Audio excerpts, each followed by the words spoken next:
We have a bespoke 90 kilowatt-hour battery pack, and the battery pack comprises of 432 lithium-ion pouch cells. These lithium-ion pouch cells utilize nickel, manganese, cobalt chemistry. We've selected this chemistry because we believe it's the most energy-dense form of chemistry available on the market today. And each of those cells are arranged into 36 modules, each comprising of 12 cells. i-Pace has got 400 PS and 696 Newton meters of torque. We're approaching supercharged V8 territory here. Because it's a pure EV, what that means, though, of course, is that the torque is delivered instantaneously, that instantaneous level of response. It will accelerate from 0 to 60 in just 4.5 seconds. That's 0 to 100 kilometers in 4.8 seconds. That's faster, as you know, than many sports cars on the road today.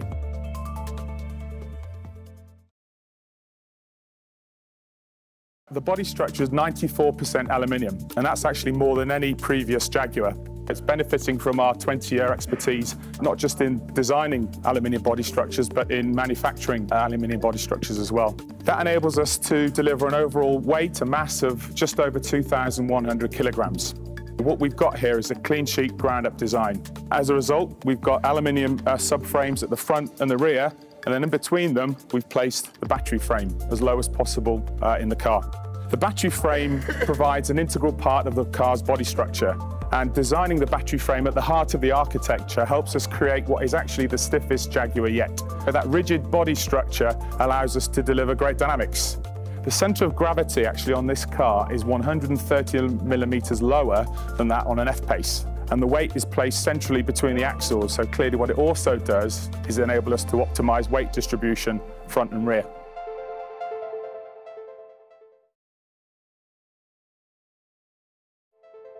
So the front suspension you'll recognize from F-Type, so aluminium extruded frames, double wishbones. That provides the really precise level of steering, feedback and dynamic response. At the rear, there's actually an evolution of the F-Pace integral link rear suspension. The car will also have the option of air suspension, an air suspension with continuously variable dampers. And these really do serve to minimize the level of body roll and to maintain that real flat, sports car-like attitude when you're going through corners. Now, of course, the car is an SUV, and with air suspension, it has 3 height settings, one for access, a normal height, and then an off-road clearance. The suspension has a range of 90 millimeters, minus 40 millimeters for access and plus 50 millimeters for off-road driving. That includes wading. It will wade up to 500 millimeters. Incidentally, the car actually also lowers intelligently at high speeds to obviously make the most of real-world aero and range opportunities.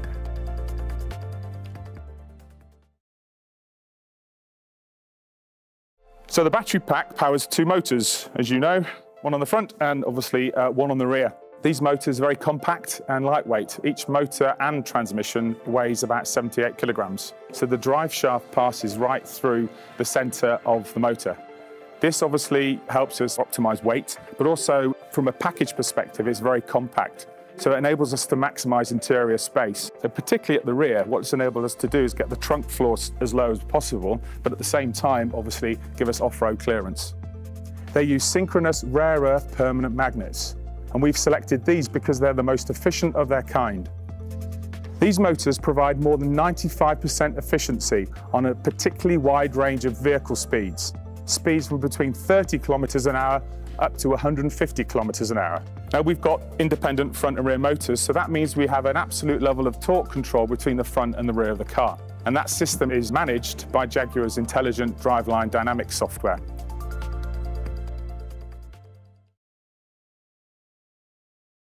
You can select between 2 levels of braking, high and low.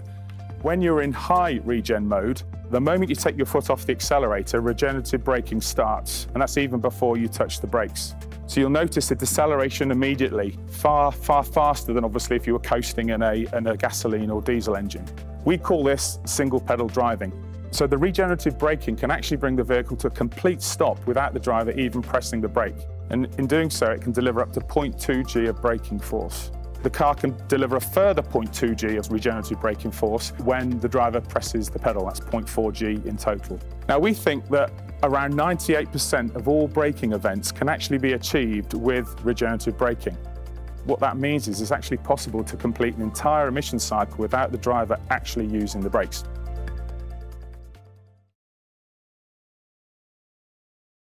i-Pace is very aerodynamic for an SUV. It's got a CD of just 0.29. It's got active vanes in the front, obviously improving real-world aerodynamics and real-world efficiency.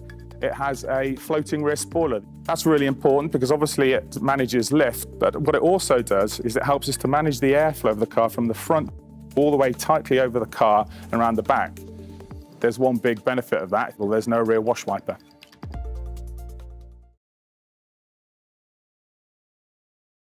We've been able to deliver the smart technology I've talked about because of the time that we've saved in the vehicle development program.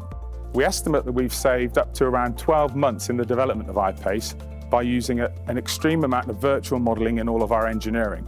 And this is obviously very important, particularly when you consider how quickly battery technology is evolving and changing. We've increased our levels of advanced CAE, including thermal modelling, acoustic modelling and crash modelling, before we verify any of this in the real world. More than 11,000 hours of virtual and rig testing were deployed on i-Pace to refine the dynamic capability and dynamic character of the car. We've tested the car over 1.5 million miles across 3 continents and proven it in temperatures from -40 to +40 degrees.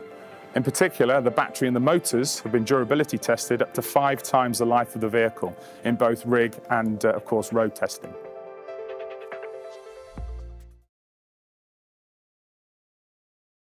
i-Pace will travel 480 kilometers on a full charge, and crucially, that's measured by the new WLTP test cycle. When you're charging i-Pace, you can actually preset the charging schedules, and this will allow you to use the lowest cost energy. You can actually use the i-Pace's smartphone app to make the most of its battery efficiency. So you can set the car to actually preheat to its optimum temperature if you're plugged into the mains ahead of your daily commute.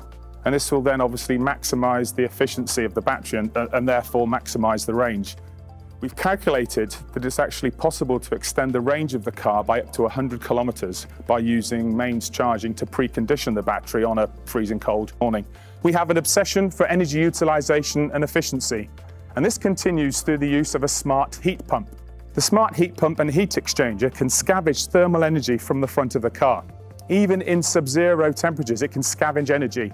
And through the efficiency of the heat pump and the heat exchanger, it can turn 1 kilowatt of thermal energy into 2.5 kilowatts of energy at the battery. The car can also utilize heat generated by the car's propulsion system to warm up the cabin. And in doing so, it reduces the demand on the battery. So by applying these techniques, we've calculated again that we can actually increase the range of the car by about 50 kilometers.